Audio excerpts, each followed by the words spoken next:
Good afternoon, everyone.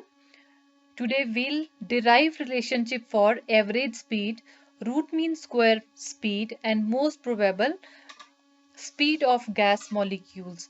These all are the applications of Maxwell-Boltzmann distribution law. Yesterday, in the video, you must have seen the derivation of Maxwell-Boltzmann distribution law for molecular speed, in which we derived the relationship as NV/dV is equal to under root of 2 pi m multiplied by m upon pi kt raised to the power 3 upon 2 v square into e raised to the power minus mv square upon 2 kt multiplied by dV.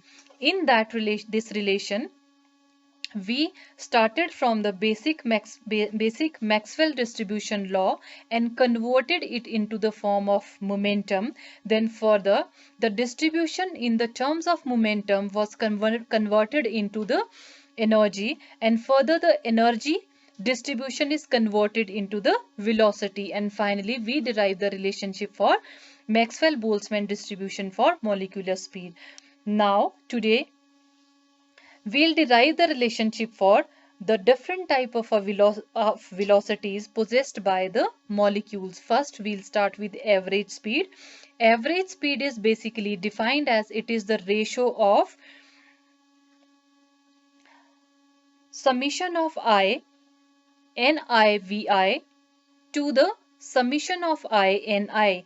This term basically represents the total number of particles, whereas summation of I Ni multiplied by Vi represent the total velocity of the system. That means it is calculated as integration from 0 to infinity V NV dV divided by integration from 0 to infinity NV dV, whereas integration from 0 to infinity NV dV is nothing but it is the total number of particles. That means we can replace it by 1 upon n, and here we are left with integration from 0 to infinity V into NV dV. Now as we know that NV dV is nothing but it is the distribution law for molecular speed which we have derived as, so we can substitute the value of NV dV from here.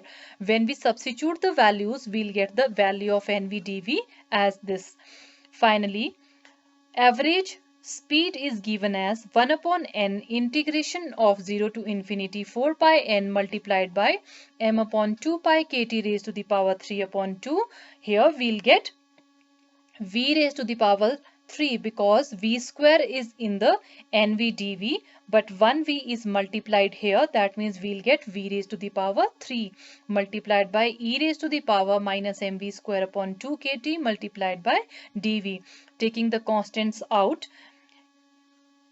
inside the integration, we are left with v raised to the power 3 e raised to the power minus mv square upon 2 kt multiplied by dv. But to calculate this integral, we have a standard integral which is given as integration from 0 to infinity x raised to the power 3 e raised to the power minus ax square into dx is equal to 1 upon 2 into a square. So means here in this case we have the value of a as m upon 2 kt. That means the average speed is given as 4 pi multiplied by m upon 2 pi kt raised to the power 3 upon 2, and the integration will be multiplied by 1 upon 2a square, whereas it is a square. I forgot to write square over here. That means it is 2 multiplied by m upon 2 kt raised to the power 2. After multiplication and dividing the terms, we'll get the relation as 8 kt upon pi m raised to the power 1 upon 2. Finally the average speed comes out to be equals to under root of 8 kt upon pi m. One thing I want to mention here is, here we have written kb. Be careful, kb and k are one and same thing. Even kb stands for Maxwell-Boltzmann constant, and again k stands for Maxwell-Boltzmann constant only. So this was all about the derivation of average speed for molecules of the gases.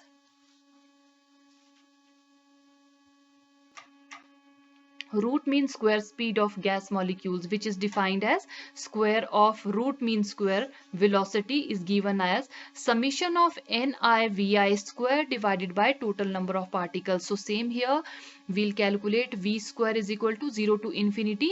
Here only it is the multiplication of V square divided by this. This is the total number of particles. That means we'll get 1 upon n integration from 0 to infinity V square NVdV. Again NVdV will substitute from the Maxwell-Boltzmann distribution law for molecular speed. And finally we'll get this type of expression. Substituting the value, you will get this kind of substitution, and taking the constants out, that means we'll get 4 pi multiplied by m upon 2 pi kt raised to the power 3 by 2 integration of 0 to infinity v raised to the power 4 e raised to the power minus mv square upon 2 kt multiplied by dt. Again, this integral can be calculated by using the standard equation. That means this is equal to 3 upon 8 a square pi upon a raised to the power 1 upon 2. Substituting the values, we'll get 4 pi multiplied by m upon 2 pi kt raised to the power 3 upon 2 multiplied by, it will be 3 upon 8 into m upon 2 kt, which is the value of a here, raised to the power 2. Again pi divided by a raised to the power 1 upon 2. When we multiply and simplify the equation, we'll get 3 kt upon m. Or because we have v square RMS over here, that means taking the square root, we can write v RMS is equal to under root of 3 kt divided by m, or finally 1.7 into under root of kt divided by m. This is the final expression for root mean square speed of gas molecules. So I hope it is clear that how do we calculate root mean square speed of the molecules. Last of all, we most probable speed. Most probable speed is again calculated in the same way, that the molecule will have most probable speed. There is a condition for molecules to have most probable speed, that will be when derivative of number of particles with respect to velocity is equal to 0. That means we have the value of NV is equal to this much, so we need to differentiate this NV with respect to dV, which comes out to be equal to 0. So when we differentiate, taking the constants out, derivative of v square into e raised to the power minus mv square upon 2 kt, because this factor is not equal to 0 because it is constant, that means derivative of this product is equal to 0. So what you need to do here is you have to differentiate it by taking first function into derivative of second function. That I am not doing, because you can just do the differentiation. It is not that much of difficult to derive upon. So when you differentiate it by applying the formula of first function into derivative of second function, finally you will get the relationship as velocity or Vp, which is known as molecular speed of most probable state is equal to under root of 2 kt upon m. That means final expression for the most probable speed will be under root of 2 kt upon m. So now we have derived all the three equations for average speed, most probable speed, and root mean square speed of the molecule. When we plot, see here, this is the Maxwell-Boltzmann speed distribution curve, means it is the plot of number of particles in molecular speed with the speed. That means we'll get this kind of a graph, whereas this position is called as an most probable speed, which is equals to Vp. That means it is under root of 2 kt upon m, and this is called as average speed, and this is called as root mean square speed of the molecule. That means average is in between the two speeds. So we can write it as Vp is less than V average is less than root mean square velocity, or you can write it as under root of 2 kt divided by m is less than under root of 8 kt divided by pi m is less than under root of 3 kt divided by m, which proves that the most probable speed is lesser than the average, and average is lesser than the root mean square velocity. Sometimes the question is asked that which of the identity is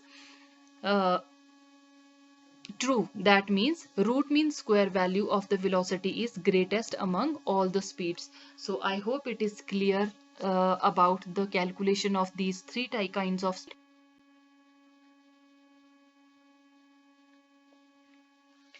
Now let us discuss need for quantum statistics. As we know that we have already discussed this in previous unit, that there were some phenomenons which were not explained by Maxwell-Boltzmann statistics. That is why we shifted to quantum statistics. These phenomena were like black body radiations and photoelectric effect and specific heat of solids were not explained by the classical statistics. That is why we developed a new statistics which is known as quantum statistics, which explained these phenomena in better way. So here we see that classically it is possible to determine the position and momentum of a particle simultaneously with high degree of accuracy.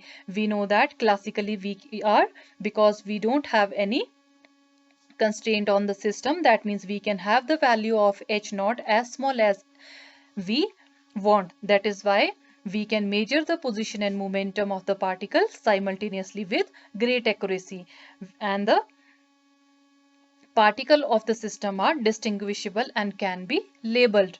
That means we can distinguish the particle by designating them as 1, 2, 3, 4, or we can distinguish them by with different type of colors.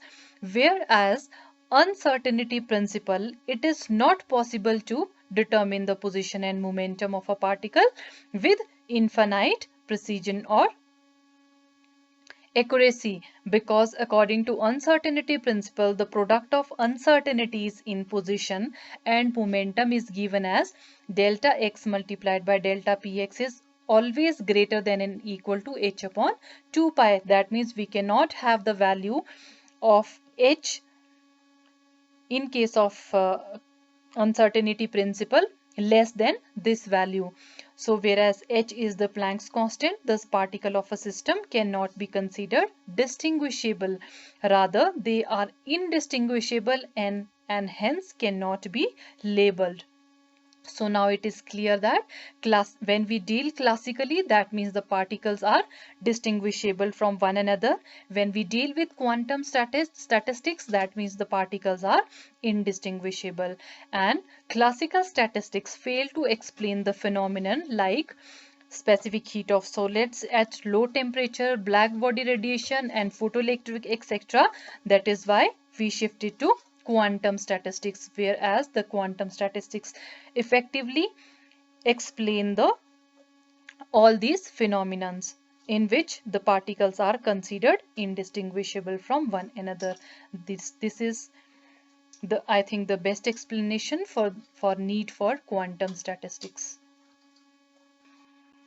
Further, you know that what is quantum statistics. Quantum statistics are of two types. One is Bose-Einstein, another is Fermi-Dirac statistics. You know that in case of Bose-Einstein statistics, particles are identical, indistinguishable, and have integral spin. They are called as bosons and obey Bose-Einstein statistics. And Pauli's exclusion principle is not obeyed by bosons. And second one is particles which are identical, indistinguishable and have half integral spin, obey Fermi-Dirac statistics. These particles are known as fermions, and for example electron, proton, neutron etc. And these fermions obey Pauli's exclusion principle. So this was all about quantum statistics. And one thing is there, in your syllabus you have experimental verification of Maxwell-Boltzmann statistics, that is theoretical. You can well go through the book as well. It is very simple experiment given to verify the experimental results of Maxwell-Boltzmann statistics. So finally we are left in this chapter with the Bose-Einstein statistics. In the next chapter, next class, we'll discuss the Bose-Einstein statistics. So this was all about for the day. And if you are still not able to understand anything, you are most welcome to let me know. So thank you and have a nice day.